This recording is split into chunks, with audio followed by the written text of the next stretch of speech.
Kalena dhammat sawanang etammang kalamutamang. Our Real Home, Rumah Kita Yang Sebenarnya, oleh Venerable Ajahn Chah, terjemahan dari bahasa Thai ke bahasa Inggris oleh Bante Thanissaro, terjemahan bahasa Indonesia oleh Kalyani Kumiai S.E. dari buku Hidup Sesuai Dhamma, penerbit Dian Dharma. Ini adalah ceramah Ajahn Chah yang direkam, merupakan permintaan dari salah seorang murid beliau yang ibunya sedang berbaring di ranjang menjelang kematian. Murid Ajahn Chah sebenarnya hanya mengharapkan pesan pendek dari Ajahn Chah untuk ibunya. Tetapi Ajahn Chah malahan memberikan ceramah panjang berupa penghiburan dan pemberian semangat untuk ibu dan seluruh keluarganya. Rumah Kita Yang Sebenarnya oleh Venerable Ajahn Chah. Khotbah kepada seorang umat menjelang kematiannya. Saat ini, pusatkan pikiranmu untuk mendengarkan Dhamma dengan seksama dan penuh hormat. Saat saya berbicara, dengarkanlah seakan-akan Sang Buddha sendirilah yang duduk di hadapanmu. Tutuplah matamu dan rilekslah. Pusatkan pikiranmu pada satu titik. Dengan rendah hati, biarkanlah tiratana, kebijaksanaan, kebenaran, dan kemurnian hadir di hatimu sebagai tanda penghargaan kepada Sang Bhagawa yang telah mencapai penerangan sempurna. Saya tidak membawa barang atau materi yang bisa saya berikan. Yang ada hanya Dhamma, ajaran dari Sang Buddha. Pertama, harus kamu pahami dengan seksama bahwa setiap ada kelahiran, pasti ada kematian. Sang Buddha yang mempunyai banyak jasa pun tidak dapat menghindari kematian secara fisik. Begitu pula dengan kamu. Kamu harus dapat berpuas hati. Harus sudah merasa cukup dapat hidup bertahun-tahun. Seperti halnya barang-barang rumah tangga yang kalian miliki. Pada awalnya barang-barang tersebut bersih dan mengkilat. Tapi setelah dipakai beberapa waktu, benda-benda tersebut mulai usang. Bahkan ada yang telah pecah, hilang, dan yang masih tersisa pun tidak seindah dan sebaik ketika masih baru. Bahkan ada yang sudah jelek atau rusak wujudnya. Begitulah proses alaminya. Demikian pula dengan proses tubuhmu. Tubuh ini secara terus-menerus mengalami perubahan sejak dari lahir. Tumbuh berkembang, menjadi muda belia, lalu melewati masa muda itu sampai saat ini. Saat memasuki usia tua, kamu harus bisa menerima hal ini. Sang Buddha mengatakan bahwa segala kondisi, baik kondisi dalam, kondisi tubuh, ataupun kondisi luar, bukanlah diri. Sifat mereka adalah berubah. Renungkanlah kebenaran ini dengan jelas. Bongkahan daging segar yang melapuk ini adalah satu kenyataan.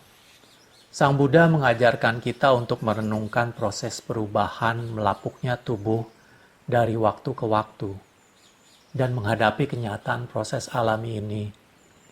Kita harus mampu berada dalam keadaan damai dengan tubuh ini dalam kondisi apapun. Sang Buddha mengajarkan bahwa hanya tubuhlah yang boleh terpenjara. Tapi jangan membiarkan pikiran ikut terpenjara. Nah, sekarang dengan semakin menurunnya fungsi tubuhmu, sejalan dengan bertambahnya usia, jangan menolak hal itu.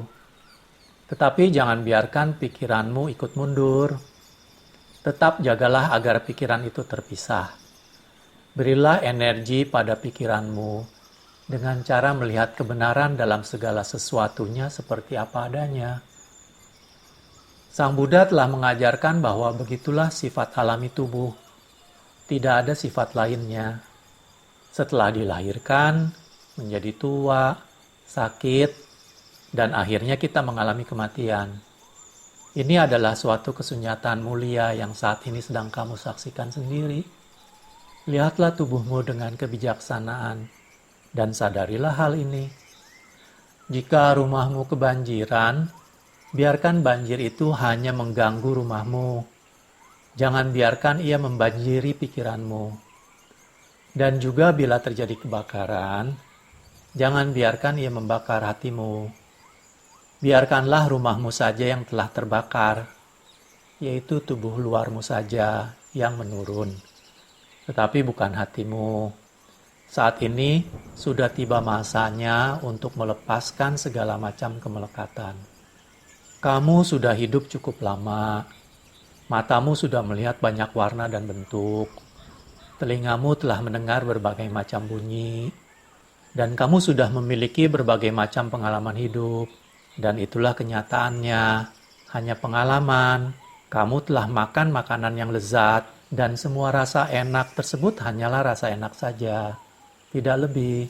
Rasa yang tidak enak hanyalah rasa tidak enak. Itu saja. Jika mata ini melihat bentuk yang bagus, hanyalah bentuk yang bagus. Dan bentuk yang jelek, hanyalah bentuk yang jelek. Telinga ini mendengar suara yang merdu, dan hanya itu saja. Suara yang sumbang juga hanya suara yang sumbang. Tidak lebih.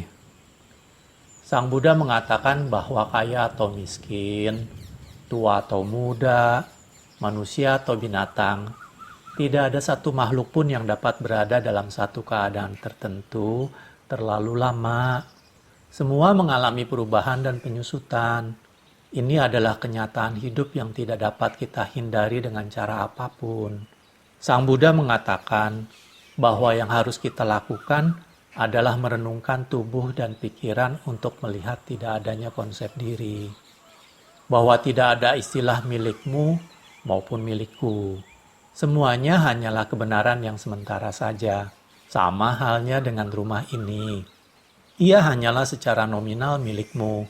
Kamu tidak dapat membawanya bersamamu setiap saat. Hal yang sama berlaku bagi kekayaan atau keluargamu. Mereka adalah milikmu hanya dalam nama. Mereka tidak benar-benar milikmu. Mereka adalah milik alam. Kenyataan ini tidak hanya berlaku untukmu. Setiap orang berada dalam posisi yang sama. Bahkan terhadap Sang Buddha dan murid-murid beliau yang telah mencapai penerangan. Perbedaannya hanya pada cara penerimaan saja. Beliau menerima segala sesuatu seperti apa adanya. Sang Buddha mengajarkan kita untuk menyelidiki dan merenungkan tubuh ini, mulai dari telapak kaki sampai ujung rambut, dan kembali lagi ke kaki. Cobalah lihat tubuh. Apa saja yang kamu lihat? Apakah pada dasarnya ada yang bersih? Dapatkah kamu menemukan suatu inti yang kekal? Sang Buddha menjelaskan bahwa tubuh ini bukanlah milik kita. Seluruh tubuh selalu mengalami kelapukan. Itu adalah hal yang alami. Tubuh kita pun mengalami hal seperti itu. Karena semua fenomena yang terkondisi akan mengalami perubahan. Jadi berdasarkan apakah kamu merasa memiliki tubuhmu ini? Pada dasarnya tidak ada apapun yang salah dengan tubuh kita. Bukan tubuh yang menyebabkan penderitaan, tetapi pikiran yang salahlah yang menyebabkan penderitaan. Pada saat kamu melihat segala sesuatunya dengan cara dan pandangan yang salah, maka timbullah kebingungan, timbullah kegelapan. Air mengalir dari tempat yang tinggi ke tempat yang rendah. Hal itu adalah sifat air. Jika seseorang berdiri di sisi sungai dan menginginkan aliran untuk menuju tempat yang tinggi, ia adalah orang bodoh. Kemanapun orang yang mempunyai pola pikir seperti itu pergi, ia tidak akan pernah mendapatkan kedamaian. Ia akan menderita karena pandangannya yang salah, pikiran yang melawan arus. Bila ia mempunyai pandangan yang benar, ia akan mampu melihat bahwa air pasti mengalir dari tempat yang lebih tinggi ke tempat yang rendah. Itu adalah hal yang tidak dapat terhindarkan. Dan bila orang tersebut belum mampu melihat hal ini, ia akan selalu frustasi dan bingung. Air pasti mengalir ke bawah, sama dengan tubuh kalian. Setelah melewati masa muda, tubuhmu akan mengalami penuaan dan menuju kematian. Jangan mencoba untuk mengharapkan yang sebaliknya. Hal ini bukanlah sesuatu yang dapat diubah. Sang Buddha mengimbau agar kita melihat segala sesuatunya seperti apa adanya, dan kemudian melepaskan kemelekatan kita. Ambillah pelepasan ini sebagai perlindunganmu. Tetaplah bermeditasi, meskipun kamu merasa lelah dan frustasi. Biarkan pikiranmu berjalan seirama dengan nafasmu. Tariklah nafas panjang beberapa kali, dan kemudian kembalikan konsentrasimu pada nafasmu lagi. Dengan melafalkan kata-kata Buddho. Buatlah latihan ini menjadi kebiasaan. Semakin kamu lelah, perkuat dan perhalus perhatianmu, sehingga kamu dapat merasakan segala macam sensasi sakit yang timbul. Ketika kamu mulai merasa sangat letih, tahanlah nafasmu. Dan perhatikan nafas yang tertahan itu, lalu biarkanlah pikiranmu terfokus dengan sendirinya. Kemudian kembalilah bernafas normal. Tetaplah mengulang kata-kata Buddho, Buddho. Lepaskanlah segala sesuatu di luar dirimu. Jangan berpikir tentang anak-anak ataupun saudaramu. Jangan berpikir tentang apapun. Lepaskan. Biarkanlah pikiran terpusat pada satu titik, dan biarkanlah titik itu menyatu dengan tarikan nafasmu. Biarkanlah nafas menjadi objek, berkonsentrasilah sampai pikiran menjadi bertambah halus, sampai bentuk-bentuk pikiran tidak mengganggu lagi, dan terdapat kejernihan yang dalam serta terjaga. Dengan demikian, setiap rasa sakit yang timbul akan dapat hilang, sesuai dengan masanya. Pada dasarnya, kita harus melihat pernafasan sebagai seorang saudara yang datang berkunjung. Ketika mereka pulang, kita mengantar mereka ke depan pintu dan menanti sampai mereka hilang dari pandangan. Kemudian kita masuk ke dalam. Kita mengamati pernafasan dengan cara yang sama. Jika nafas itu berat, kita tahu bahwa itu berat. Dan bila nafas itu halus, kita pun akan tahu. Kita mengikuti saja jalannya nafas sambil sekaligus membangunkan pikiran kita. Pada akhirnya, nafas itu akan menghilang, dan yang tertinggal hanya kewaspadaan. Lepaskanlah semuanya kecuali pengertian. Jangan terbodohi oleh suara atau bayangan yang mungkin timbul selama meditasi. Letakkanlah semuanya. Jangan terikat pada apapun, menyatulah dengan kewaspadaan. Jangan khawatir tentang masa yang akan datang atau yang telah berlalu. Tetaplah tenang, dan kamu akan mencapai suatu tempat di mana tidak ada kemajuan, kemunduran, dan perhentian. Tidak ada sesuatu pun untuk dilekati dan diingini. Mengapa? Karena di situ tidak ada lagi konsep diri. Tidak ada apapun. Sang Buddha mengajarkan kita untuk membuat diri kita seperti itu, untuk tidak membawa apapun kemana-mana. Sudah cukup untuk mengetahui, dan setelah tahu, melepaskan segala sesuatunya. Menyadari Dhamma, jalan untuk menuju kebebasan dari lingkaran kelahiran atau kehidupan dan kematian, tugas pribadi kita masing-masing. Tetaplah berusaha untuk melepas kemelekatan-kemelekatan, kekeliruan-kekeliruan, dan mengertilah akan ajarannya. Bersungguh-sungguh dalam perenunganmu. Jangan khawatir tentang keluargamu. Toh mereka sama seperti kamu. Di masa yang akan datang, mereka akan menjadi seperti kamu pula. Tidak ada seorang pun di dunia yang dapat menghindari hal ini. Sang Buddha mengajarkan kepada kita untuk meletakkan hal-hal yang tidak benar-benar mempunyai inti yang kekal. Jika kamu mau meletakkan segalanya, kamu akan dapat melihat kesunyataan. Jika tidak mau, kamu tidak akan dapat melihat kesunyataan. Begitulah adanya. Dan hal ini berlaku sama bagi siapapun di dunia ini. Jadi jangan berpegang pada apapun juga, sekalipun pada saat kamu berpikir. Tentunya baik jika kamu berpikir secara bijak. Jangan berpikir secara serampangan. Jika kalian memikirkan anak-anakmu, pikirkan mereka dengan kebijaksanaan. Kemanapun pikiran berada, berpikirlah dengan bijaksana. Waspadalah dengan sifat alami. Cara untuk mengetahui tentang segala sesuatu secara bijaksana adalah dengan melepaskan dan tidak menderita karenanya. Pikiran menjadi tenang, gembira dan damai. Pikiran berpaling dari gangguan dan tidak terpecah. Yang dapat kamu amati untuk membantu dan mendukungmu adalah nafasmu. Ini adalah tugas yang harus kamu kerjakan sendiri, bukan oleh orang lain. Biarkanlah orang lain mengerjakan tugas mereka sendiri. Kamu punya tugas dan tanggung jawab sendiri. Pelepasan ini akan membuatmu tenang. Tanggung jawabmu saat ini adalah untuk memfokuskan pikiranmu dan membuatnya damai. Tinggalkan yang lain pada orang lain. Bentuk, suara, aroma, rasa, serahkanlah segala semacam hal itu pada orang lain. Tinggalkan segalanya di belakangmu dan lakukan pekerjaanmu sendiri.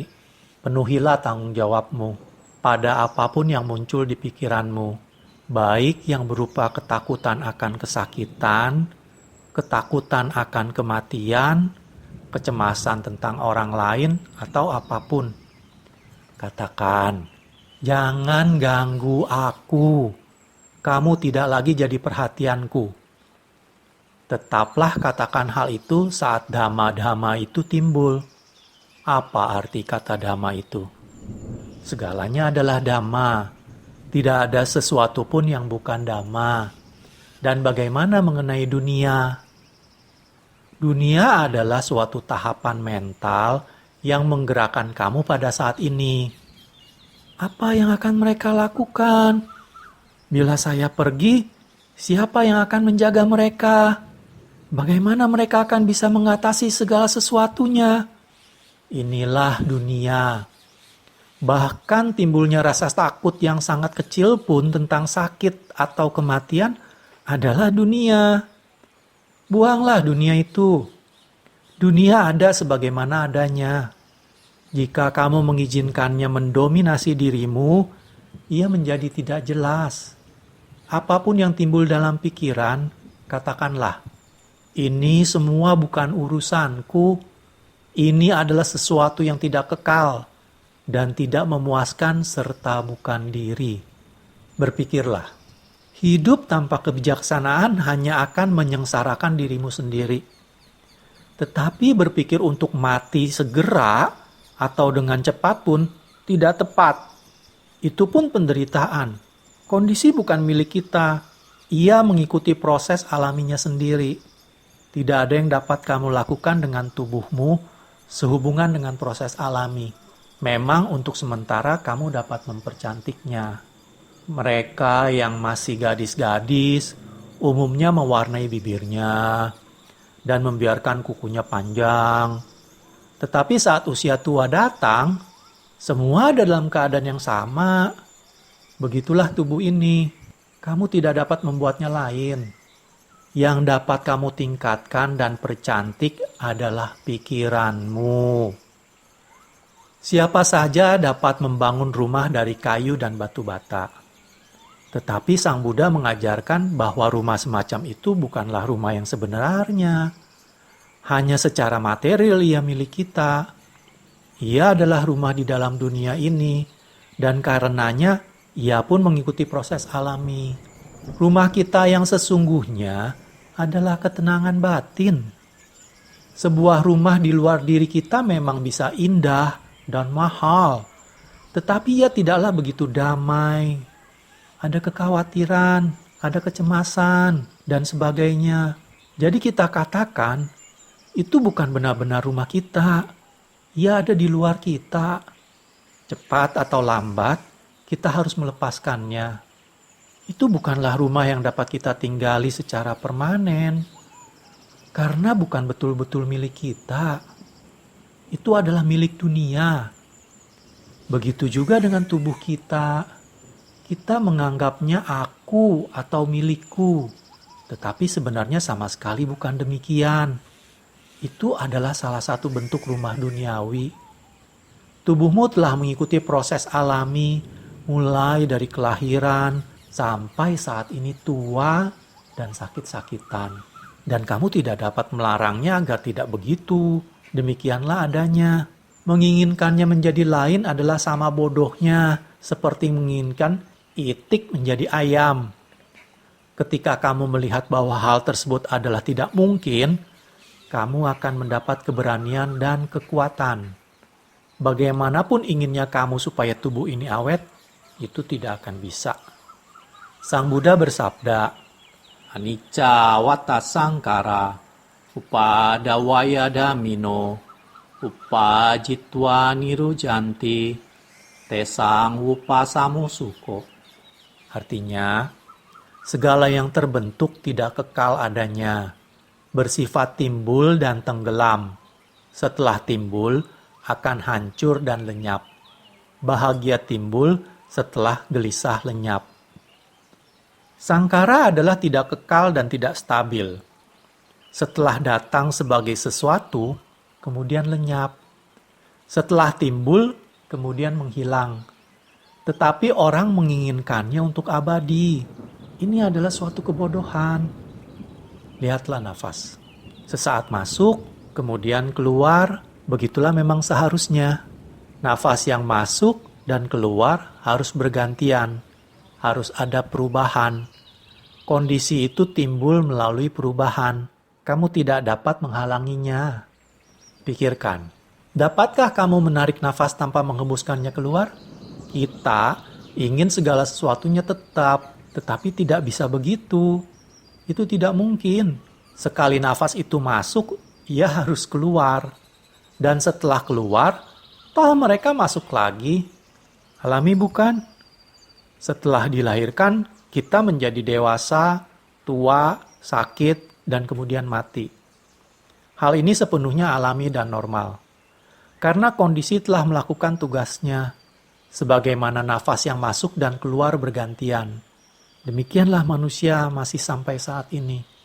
Segera setelah kita dilahirkan, kita membawa kematian. Kelahiran dan kematian kita adalah satu hal. Seperti pohon, ketika ada akar, maka akan ada cabang. Dan saat ada cabang, maka akar harus ada. Kalian tidak bisa hanya menginginkan satu sisi saja. Agak lucu, bila kita lihat bagaimana sedih dan berdukanya seseorang pada saat ada kematian. Dan bagaimana bahagia dan senangnya mereka pada saat ada kelahiran. Itu semua hanyalah salah pandangan. Tidak melihat ini dengan jelas.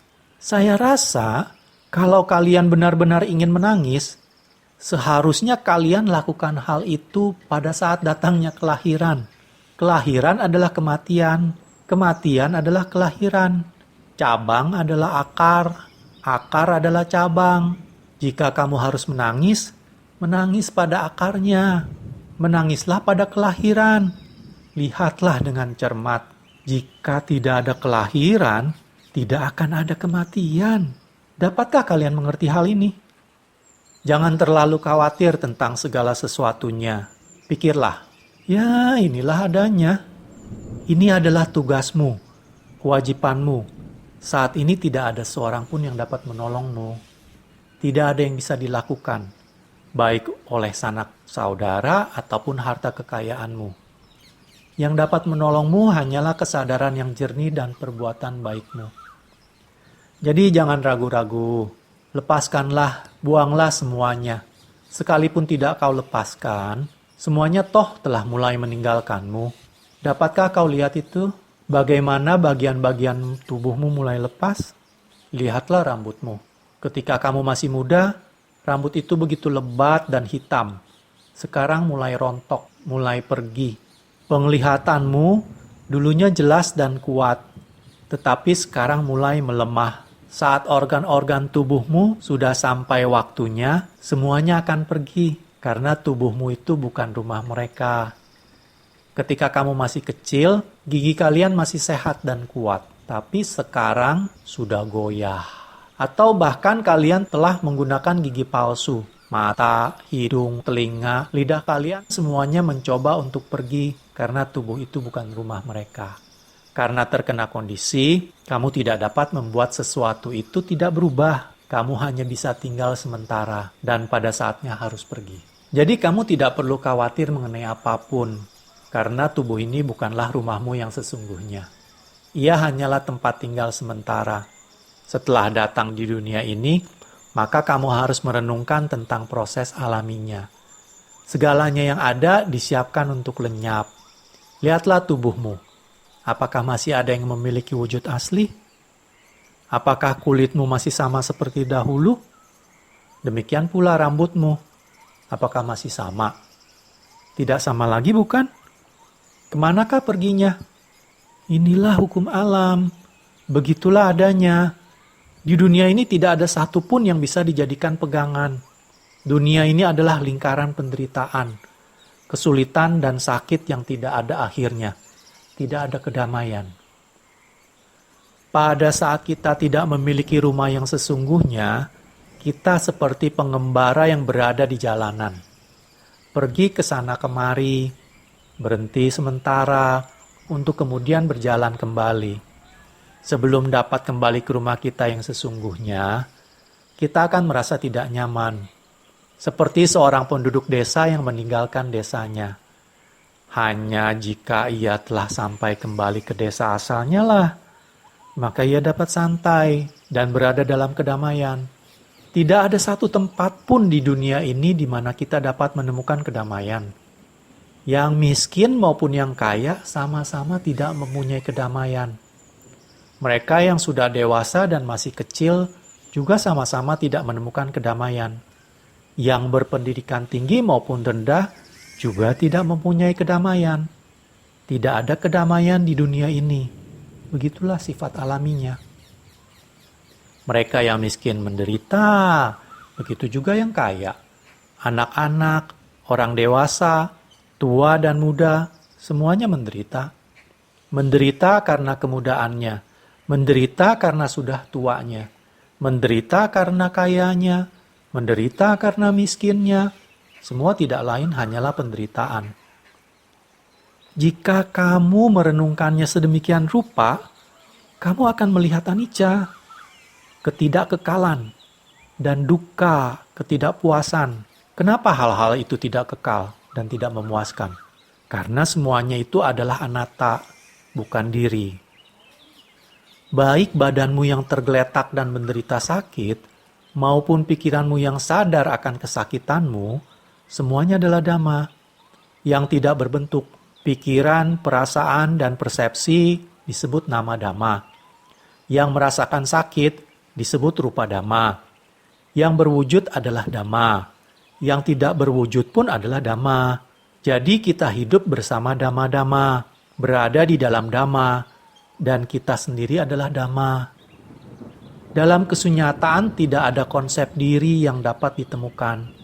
Yang ada hanya dhamma yang terus-menerus muncul dan lenyap sesuai dengan sifatnya. Setiap saat kita mengalami kelahiran dan kematian. Beginilah adanya. Ketika kita berpikir tentang Sang Buddha, menyadari kebenaran sabda beliau, kita merasa betapa patutnya beliau menerima penghormatan dan sanjungan. Kapanpun kita melihat kebenaran dari sesuatu, kita melihat ajaran beliau. Sekalipun jika kita belum pernah benar-benar mempraktekkan Dhamma, tetapi sekalipun kita sudah mempunyai pengetahuan tentang ajaran Sang Buddha, telah mempelajarinya dan mempraktekannya, selama kita masih belum mampu melihat kebenaran ini, berarti kita masih tunawisma. Pahamilah hal ini. Semua orang, semua makhluk, semuanya dipersiapkan untuk pergi. Setelah hidup sesuai masanya, suatu makhluk harus terus melanjutkan perjalanannya. Kaya, miskin, tua, muda, semua harus mengalami perubahan ini. Bila menyadari bahwa begitulah dunia ini, kamu akan merasa bahwa dunia adalah tempat yang melelahkan. Bila kamu melihat bahwa tidak ada sesuatu pun yang nyata dan berisi, yang substansial, untuk dapat dijadikan pegangan, kamu akan merasa lelah dan tidak terpesona. Menjadi tidak terpesona bukan berarti kamu melawan, karena pikiran tetap jernih. Ia melihat bahwa tidak ada yang dapat dilakukan untuk mengganti keadaan-keadaan tersebut. Begitulah dunia ini. Dengan pengertian semacam ini, kamu dapat melepaskan kemelekatan. Melepaskan dengan tidak merasa bahagia ataupun sedih. Melainkan dengan kebijaksanaan yang damai, karena telah melihat kondisi yang berubah ini. Anicca wata sangkara, semua yang terkondisi adalah tidak kekal. Secara singkatnya, jika kita benar-benar melihat kondisi yang tidak kekal itu, kita akan melihat kekekalan. Ia permanen atau tetap dalam pengertian bahwa kondisi tersebut selalu berubah, dan hal ini tidak dapat diubah. Ini adalah sesuatu yang permanen, yang dimiliki oleh makhluk hidup. Ada perubahan yang terus-menerus, dari masa kecil sampai usia lanjut. Dan ketidakkekalan tersebut, yaitu kecenderungan untuk berubah, adalah permanen. Jika kamu bisa melihat hal ini, maka hatimu akan tenang. Bukan hanya kamu yang harus mengalami hal ini, tetapi semua orang. Bila kamu mempertimbangkan hal-hal itu sedemikian rupa, kamu akan melihatnya sebagai sesuatu yang melelahkan. Lalu ketidakbahagiaan akan timbul.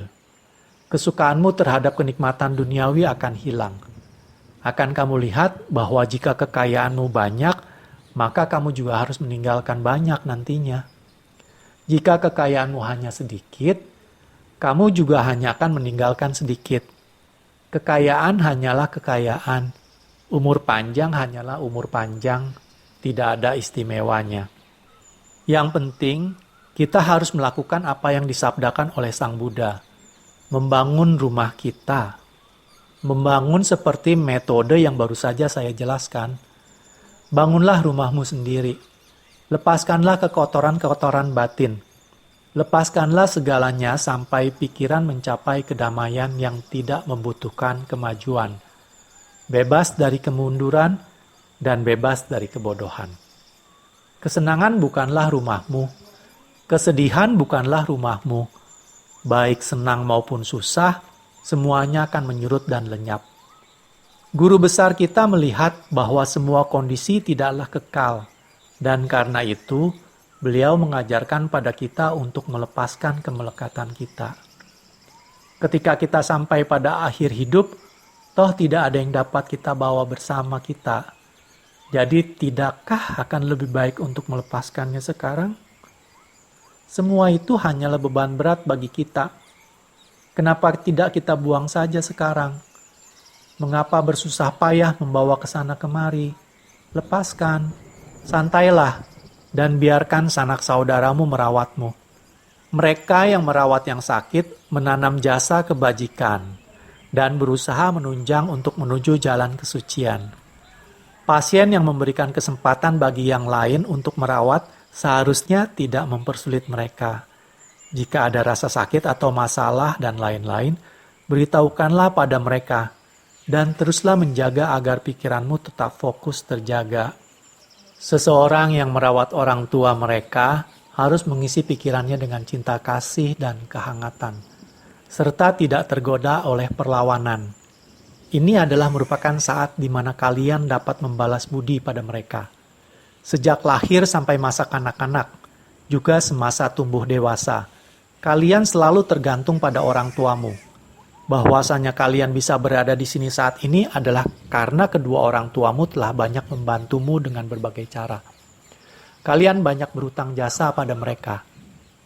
Jadi hari ini, kalian semua anak-anak dan saudara-saudara berkumpul bersama di sini. Amatilah bagaimana ibu kalian telah menjadi anak kalian. Sebelumnya kalianlah anak-anaknya. Sekarang dia yang menjadi anakmu. Dia telah menjadi tua dan semakin tua. Sampai kembali ia menjadi anak lagi. Ingatannya telah melemah. Penglihatannya sudah tidak begitu jelas lagi. Demikian pula dengan pendengarannya.